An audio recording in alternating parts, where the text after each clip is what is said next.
Ang pinakamalaking katanungan, bakit daw hanggang sa ngayon ay namamayagpag pa rin ang mga Duterte sa Davao City?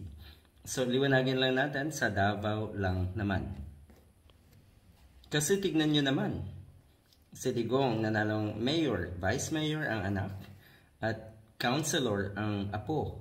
So ngayon, acting vice mayor yung apo at acting mayor naman, etong si Baste Duterte. So naghahari pa rin talaga sa Davao. Matagal na proseso yan, matagal na panahon na unti-unting marirealize, unti-unting matutuwid ang kaisipan ng mga taga Davao. At yun ang pinakanakakaawa.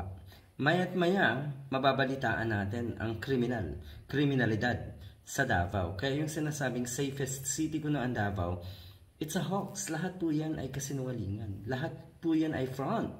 At itong mga taga Davao, mukhang nasanay na rin na namumuhay sila na ang pagkakaalam ng buong mundo, ng buong bansa, sila ay maayos. Pero sa totoong buhay, hindi.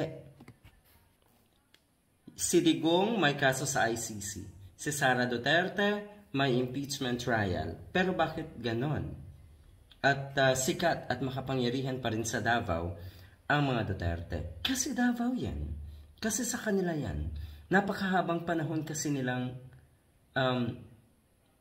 sabihin na natin, sinanay ng mga Duterte ang mga Davaoenyo sa kasinungalingan, sa pagkukunwari, at pambubudol. Kaya yan. Kahit yung mga Davaoenyo, alam na nila kung paano mambudol. Binubudol nila yung ibang tao outside of Davao. At pinaniniwala rin na ganito sila sa Davao. Safest city, cleanest city, most progressive city ko, no? Lahat yan, uulitin ko, ay pawang kasinungalingan din. Maraming nagkomento dito sa article na ito ng Rappler. Kasi daw maraming nabudol sa Davao, akala nila kung mawalas ang mga Duterte, wala ng progress sa Davao. Akala nila kasi daw, yun na yung progress. Akala nila daw kasi, yun na yung the best. Pero, huling-huli na sila, kung tutuusin.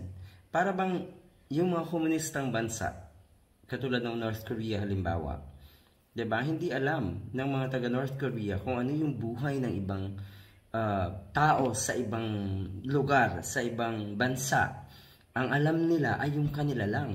At ang pagkakaalam nila, yung kanilang pamumuhay ay ayos lang, ay maayos. Ganyan na nakikita natin sa mga Davaoenyo. Talagang kawawa.